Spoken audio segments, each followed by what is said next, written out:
my name is Jamison Boyer, and this is my kitchen. I am an 18-year-old student, and I live in South Carolina, and I go to Clemson University. My major is food science culinary. My goal is to make my recipes simple and good using the best ingredients.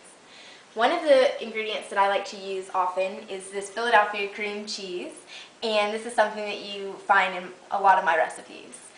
So what I started off doing is I'm going to be making a pate, and what makes my pate a little bit different than other people's pates are that I use ham instead of liver. But what you should do is go ahead and wrap in plastic wrap a bowl of your choice, whatever you would want to shape the pate to in the end, maybe try to use that. And then get a pound of ham, and we're going to go ahead and put the pound of ham in this food processor. I'm going to go ahead and kind of lay it out here and put it in all sides. And I want to make sure when I turn this food processor on that everything kind of runs smoothly. Now I need the ham to be really smooth instead of chunky, because that's something that's going to make the recipe a lot nicer, because the pate is going to end up being a dip at the end.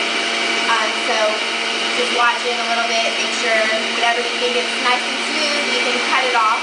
You can see it's a little bit still chunky on the side, and you can put something in it, try to help it turn in there a little, try to get the sides.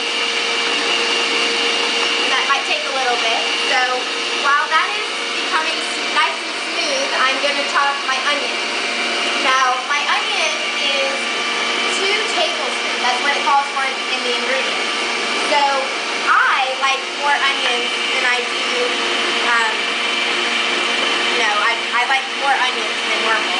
Now my mom, she has to have this perfect to the T recipe where she follows exactly everything right, and she would use 2 tablespoons, but I am going to use more. And you can use less if you don't like onions, or you can do what my mom does and do it to the T.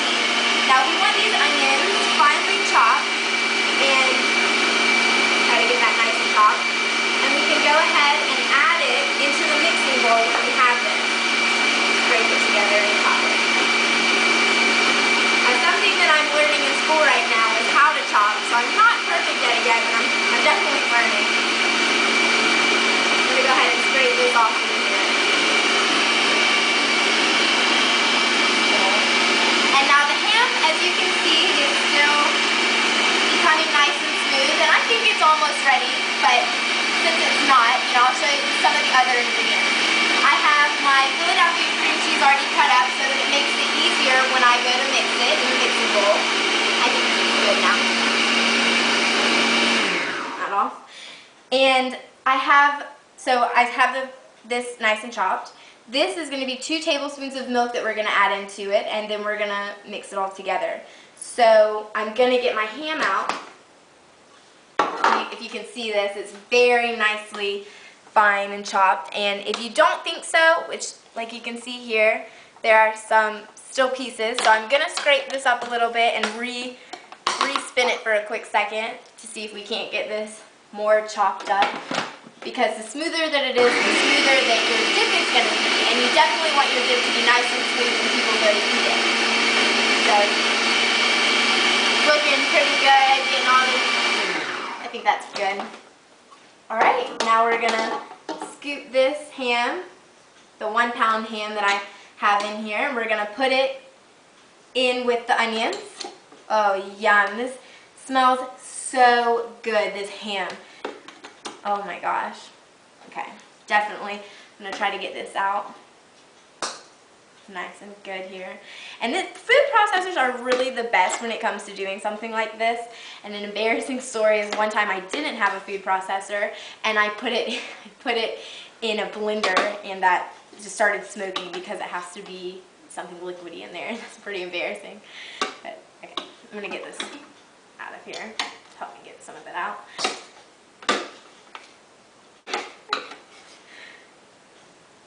Yum, this is so good. And this recipe is so easy. It is very easy, and it only takes, 10, 15 minutes tops to prep for this. I think we got that. Set this aside for now. Set aside. Okay, now I'm gonna add my 2 tablespoons of milk in with this, and definitely the Philadelphia cream cheese, and you can see why this is about to be the best part. I'm gonna just add 2 in right now, and I'm gonna start mixing it, and then I'm gonna add a little bit more in, because I think this is the best thing for me to do at least. See this mixing. Yum, this looks so good. I'm gonna add in another one of these cream cheeses. Another one.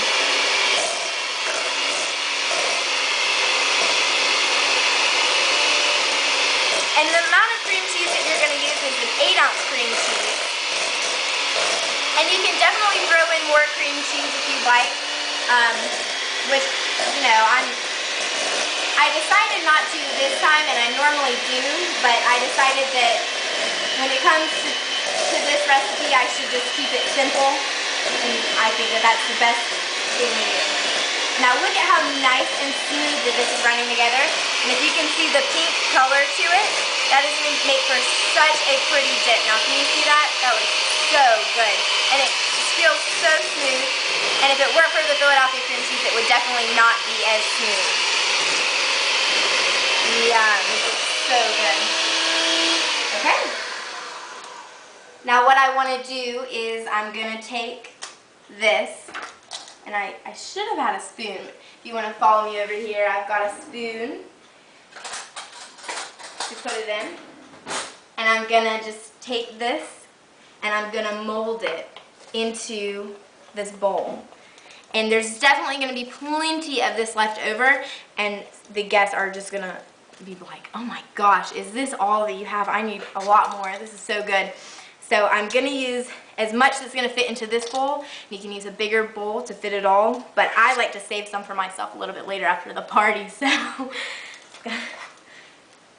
And I'm going to just put a couple more scoops in here. And look how nice that this is, with that pink color mixed into it with the cream cheese. Yum. Philadelphia cream cheese really does make the difference. And I mean, you can taste it. I mean, not only can you see it, but you can taste it. Now, I like to play with my food a little bit, so I'm going to shape it into the bowl. And what makes this so fun is that at the end, when you're done, oh, can you see those onions in there? Yum. I think that looks so good. When you're done, you have to set it in the fridge for a couple of hours. Just let it cool. I like to put a little bit more plastic wrap down, underneath, and wrap it up so that when you put it in the fridge, it stays, nice and fresh. Wash my hands off here for a second. And you're going to put it in the fridge for a couple of hours. And when you take it out of the fridge, you're going to flip it over in the bowl so that the bottom part, the molded part that was a square, is going to be at the top. So it looks nice and pretty because it's nice and molded to that bowl. So it's going to look so good. Now, I want you guys to see me try this because I think that it's going to be really good. But I haven't refrigerated it yet, so I just want to try it before I refrigerate it just to show you how it's going to be. So let me get a little cracker here. Now you can use crackers or you can use pumpernickel bread to dip this in and try it. I'm just going to take a little bite and a little bit of this.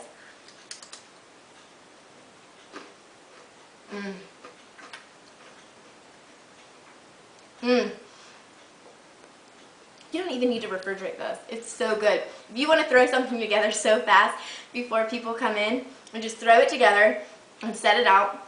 I think it would taste a little bit better if it was a little bit colder, but it is just so good. It would be so easy for you to put it together nice and fast.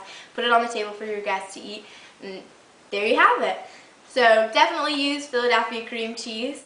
Just remember though that the best foods are the simple foods, and the simple recipes are the best recipes.